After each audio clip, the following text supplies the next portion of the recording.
Today in this video, we're going to talk about how much does the bike chain cost, and stay tuned to the end of the video because I'm going to share with you how you can choose the right bike chain for your bike. And we're starting right now.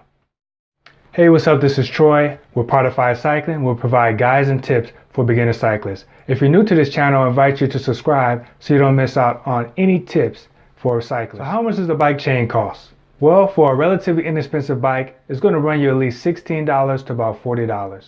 Now for a really nice road bike like a Specialized or a Trek bike, it may cost you around $30 to about $100. In this video, I'm going to share with you what I call the Triple H. How much it's going to cost you to change a bike chain at a bike shop, how much it will cost you to change a bike chain yourself, and as well as, like I mentioned, how to choose the right bike chain for your bike. So let's dig right into it. How much does it cost to replace your bike chain at a bike shop? Well, most bike shops are probably going to charge you about $30 to $50 for the chain. But it does depend on which shop you go to, whether it's a brand name or big name bike shop or a mom and pop shop. It just depends. We also want to consider too, on top of that $30 to $50 for the bike chain, they may run you an additional charge for labor, $10 or more. So just consider that. And then sometimes too, more of the high-end bike chains people may go for just because they may think the quality is better, that it'll last longer. But in all honesty, there's a bike chain brand called SRAM, S-R-A-M, SRAM, that is actually comparable in quality to some of the higher end bike chains. And they're compatible with many road bike derailleurs, chain rings, and cassettes. So that might save you some money. So how much would it cost you to replace a bike chain yourself? Well, repairing a bike chain before it's too worn is going to save you some money. It's even a better idea if you could change it yourself, because not only will you become more familiar with your bike, but then you'll also be performing one of the simplest maintenance repairs you can do. So how much does it cost? Well, if you buy a SRAM bicycle chain, it probably is going to run you about $17 to about $35.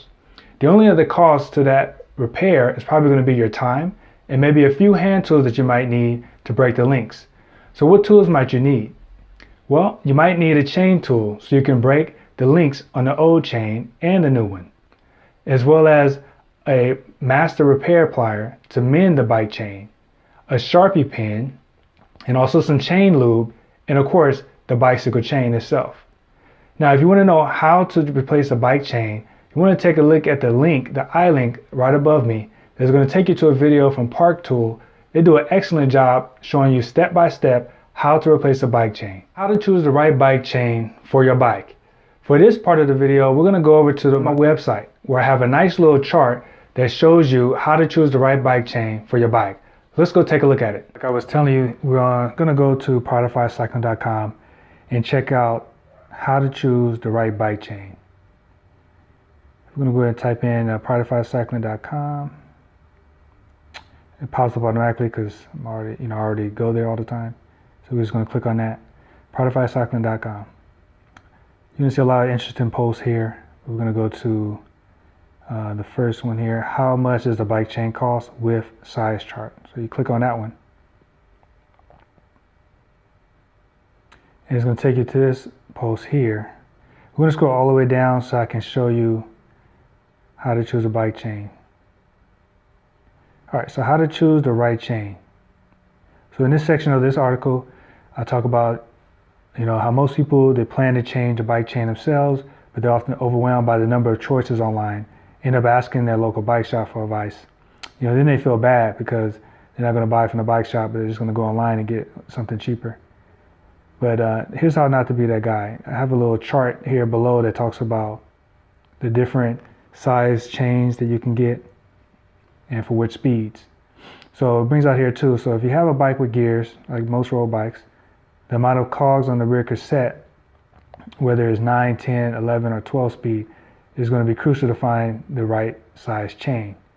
Now you need a chain that fits those specific gears. And you also want to make sure too that the chain ring or that the right chain is one that will fit the largest front chain ring and the largest cog in the rear. So that's key. You want to remember that. Okay, look at the chart down here below. It's a guide. It's not set in stone, but it's a nice little guide here. You see on the top left, it shows the speed, different speeds, and all in the top corner it goes from 6 speed all the way up to 11 speed. It's broken down the length of the chain in millimeters, the length And this is not the whole chain itself. This is just the chain link. There's different various sizes that you'll need to fit on the cogs and gear cassettes. They also have the length of the little gears or the chain links in inches, and then the brands that carry those type of chains for that particular speed. And notice this too. So new chains out of the box, it's a pretty interesting fact. They come in a stock length of about 116 links or 58 inches, which will fit mostly upright bikes. So if you have like a tandem bike or a single speed bike, most likely you're going to need a different type of chain.